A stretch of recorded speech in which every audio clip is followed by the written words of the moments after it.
আওয়ামী লীগের কফিনের পাশে দাঁড়িয়ে এখন কি ভাবছে মোদি? অন্ধকার নেমেছে ঢাকার রাজনীতিতে। জুলাই গণ অভ্যুত্থানে ক্ষমতাচ্যুত হওয়ার পর আন্তর্জাতিক অপরাধ ট্রাইব্যুনালের রায়ে মৃত্যুদণ্ডপ্রাপ্ত সাবেক প্রধানমন্ত্রী শেখ হাসিনা এখন ভারতে আশ্রয়প্রাপ্ত এক পলাতক। বাংলাদেশের রাজনীতিতে যার একসময় ছিল অপ্রতিদ্বন্দ্বী প্রভাব, সেই আওয়ামী লীগ আজ ইতিহাসের এক সন্ধিক্ষণে। আর এই নাটকীয় পট পরিবর্তনের ঠিক কেন্দ্রে দাঁড়িয়ে আছেন ভারতের প্রধানমন্ত্রী নরেন্দ্র মোদি। প্রশ্ন একটাই, আওয়ামী লীগের কফিনের পাশে দাঁড়িয়ে এখন কি ভাবছেন মোদি? পুরনো মিত্রকে রক্ষা না নতুন বাস্তবতা মেনে নেওয়া? দিল্লির সামনে আজ কঠিনতম কূটনৈতিক পরীক্ষা।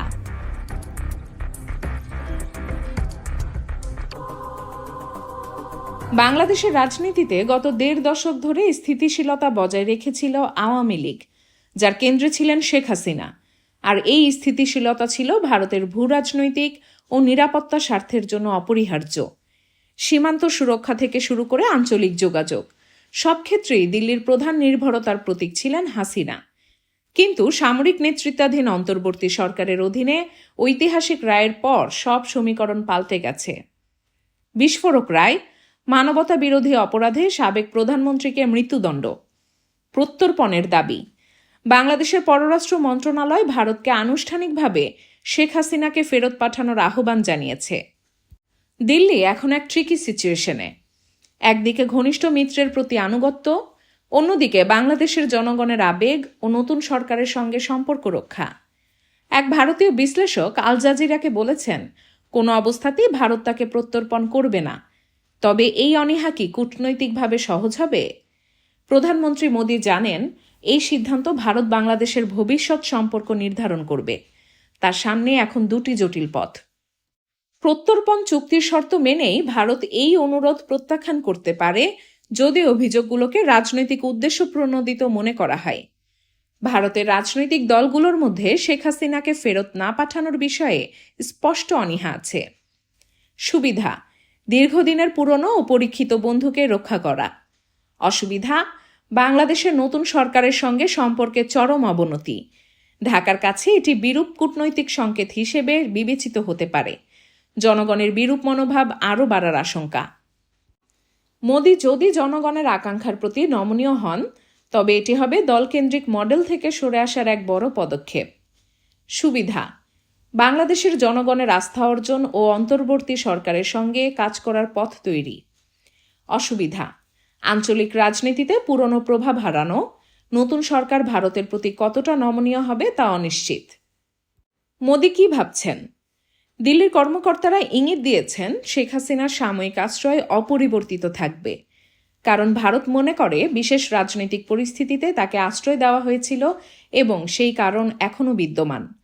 তারা চুক্তির ফাঁক ব্যবহার করে প্রত্যর্পণের বিষয়টি দীর্ঘায়িত করতে পারে। কিন্তু আন্তর্জাতিক মহলে মোদিকে ব্যাখ্যা দিতে হবে কেন একজন দণ্ডিত পলাতককে আশ্রয় দেওয়া হচ্ছে। এই পুরো ইস্যুটি কেবল ভারত বাংলাদেশ সম্পর্ক নয়, বরং বৃহত্তর ভূরাজনৈতিক খেলার অংশ। ভারতের নিরাপত্তা, বাংলাদেশের স্থিতিশীলতা উত্তর পূর্ব ভারতের রাজ্যগুলোর নিরাপত্তার জন্য অত্যন্ত গুরুত্বপূর্ণ। অস্থিরতা বাড়লে ভারতের অভ্যন্তরেও সমস্যা বাড়বে। চীনের প্রভাব, বাংলাদেশের রাজনৈতিক শূন্যতা তৈরি হলে চীন সেই সুযোগ কাজে লাগাতে পারে, যা দিল্লির জন্য উদ্বেগের। মোদি কোনোভাবেই চান না তার দক্ষিণ এশিয়ার প্রাঙ্গণে চীনের প্রভাব বাড়ুক। ভারতের পররাষ্ট্র মন্ত্রণালয় একটি ভারসাম্যপূর্ণ বিবৃতি দিয়েছে। বাংলাদেশের জনগণের শান্তি, গণতন্ত্র, অন্তর্ভুক্তি ও স্থিতিশীলতা সহ সর্বোত্তম স্বার্থের প্রতি ভারত প্রতিশ্রুতিবদ্ধ। আমরা সব পক্ষের সঙ্গে গঠনমূলকভাবে কাজ করে যাব। এটি একটি সতর্ক বার্তা।